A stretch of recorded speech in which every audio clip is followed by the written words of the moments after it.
mga UK-based talented Filipino naman ang makakasama natin ngayong umaga kung saan sila ay nagbibigay ng karangalan sa Pilipinas sa larangan ng theater at music. Alam mo, Mage, talagang world-class, no? Ang galing at talent ng mga Pinoy. Pero umabot na ng UK. At para ibahagi sa atin ang kanilang journey, ay makakakwentuhan po natin this morning si Mika Elim at Ayana Beatriz Poblete. Good morning at welcome sa Rise and Shine Pilipinas. Good morning. Hello, Hi. good morning.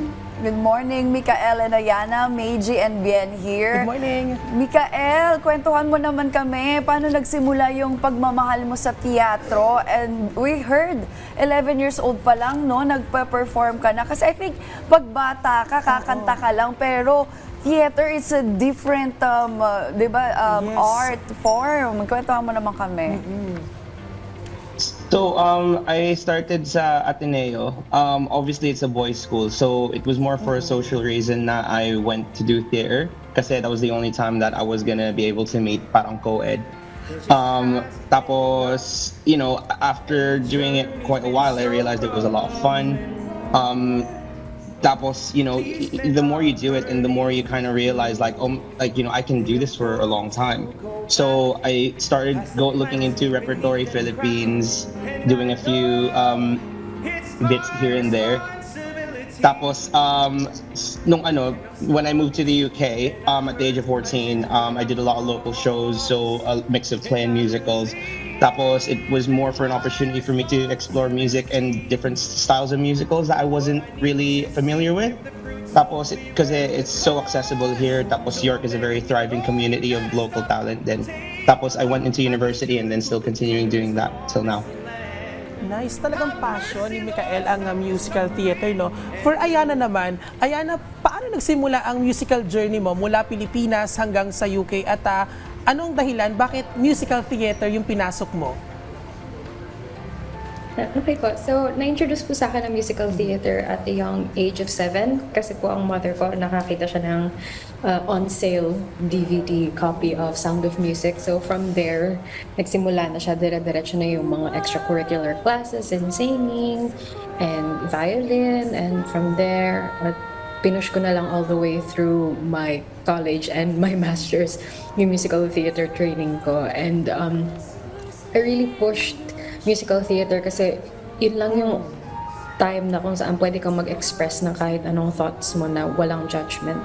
And at the same time, ang ganda ng mga new works na lumalabas na whether it be a song, a play, a musical, maganda yung mga lumalabas na emotions and it can be turned into something more artistic. Hindi lang siya in a form of words or books. It can be turned into something else. So it has no limit and it has no judgment. It's like you can express yourself freely. And imagine, Midge, for 7 years old pa lang si Ayana, ay kumbaga iminulat na siya ng kanyang parents sa musical theater. Alright. Mikhail, ito naman, sa mga character na iyong ginampanan, aling role yung pinakamahirap at bakit? And also your favorite character na ginampanan mo?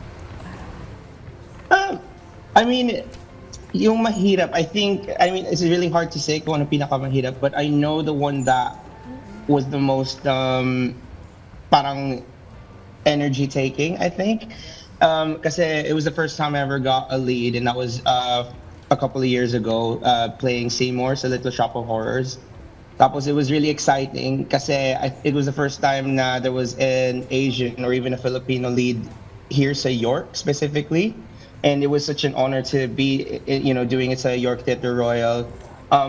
You know, the thing was, like, I never left the stage. Tapos vocally napaka-demanding din siya. Like, it's, you know, it's a lot to take on, but it was so rewarding that I never found it talaga difficult as a role. It was just, you know, for me, it's a very treasurable moment. Tsaka I'll always look back to that with very, very high, happy moments, you know. How about your favorite role? I think it's still that one. Favorite ko talagang role yung si Seymour. I would honestly do it again and again. Tapos, I mean, so far we know like mga 3 Filipino Americans now playing it on different spaces in the US. So like sila Darren Chris, Yeah. George Salazar, at saka si Conrad Ricamora. So like, trying to follow in their footsteps is a really, really honorable thing. So yun talaga favorite role ko. Oo. Pwede mo ba kaming sample ng few lines ng favorite song mo from your favorite role? Kaya na ba this morning? Medyo late na siguro. Baka mamaya yung mga neighbors magalit. Okay, for Ayana Susunod. Okay, for Ayana. Ayana, ano yung karanasan na pinaka hindi mo malilimutan sa mga pagganap mo sa theater acting? I guess ang number one na-notice ko is about my personality and how much nag-shift siya. I did two specific dancing roles na medyo considered raunchy sa culture natin. Pero kasi it is part of the story that is na may malaking significance siya dun sa storyline, so I forgive that. Pero kasi I'm not really a full-fledged dancer. And at the same time, I do not like wearing those kind of clothing. Pero I did not expect na stepping into a different character can really bring out a new side of you na hindi mo may expect na lalabas. Na talagang being in a character really shows you different sides of you, and you get a chance to learn more about yourself, how people can perceive you, how you want to control some of your actions. It's a form of self-reflection then, so you're having fun while discovering something new.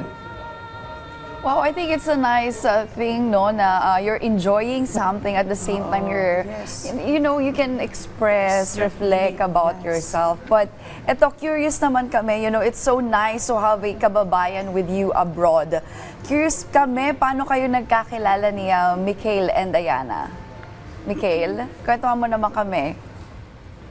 So actually, we met down south sa London kasi we had a West End audition at the time. And it was a massive coincidence kasi me being from York, we started talking. I was like, oh, Filipino, diba? That was, she said that she was from Leeds, which is not too far away from here at all.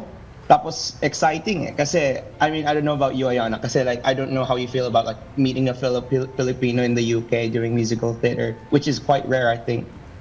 How Well, about I your... actually like the feeling.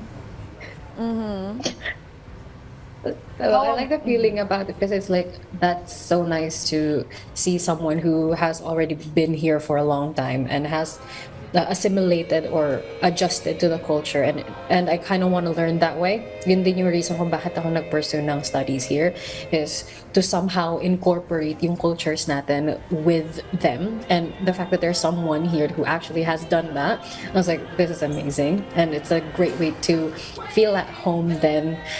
Like I am not, somehow it kind of helps with the homesickness ba. So, yeah. Ayan, nakikita natin sa video ngayon, no? Kasama nyo rin yung iba't ibang lahi. Pwede nyo ba kami kwentuhan briefly your experience with different culture here sa music industry? Ayana? Or Mikhail? Okay. Go ahead. I guess what I number one na notice ko is that they, I guess I've mentioned this earlier, na it's when you're doing something experimental or any type of new show, they are not judgy. They will let you do whatever the hell you want. Whether it be right or wrong, hahanapan ng paraan para maging okay siya sa show, para mailagay yan sa show. Yun yung isang malaking blessing to it. Kasi they really emphasize creative freedom, and it's such a respectable and open space. So with this show, we approached it slightly differently. So even though I'm listed as co-director, at saka I'm in the show, we tried to do it in a very collaborative process. Kasi we need to have every voice heard. Kasi iba-ibang lahi has every different experience, and in York especially, like it's very hard to find a multicultural group like this that are featured. So it's very exciting to be able to tell individual stories and yet still be a unit together that can, that's a very strong, talented cast tapos that can still move the show forward. So meron ba kayong mga upcoming projects na dapat abangan ng ating mga ka-RSP? Ayana and Mikael. Yes. So this show that we are actually doing together right now is called Songs for a New. It's National Center for Early Music sa York from the 24th to the 26th of October.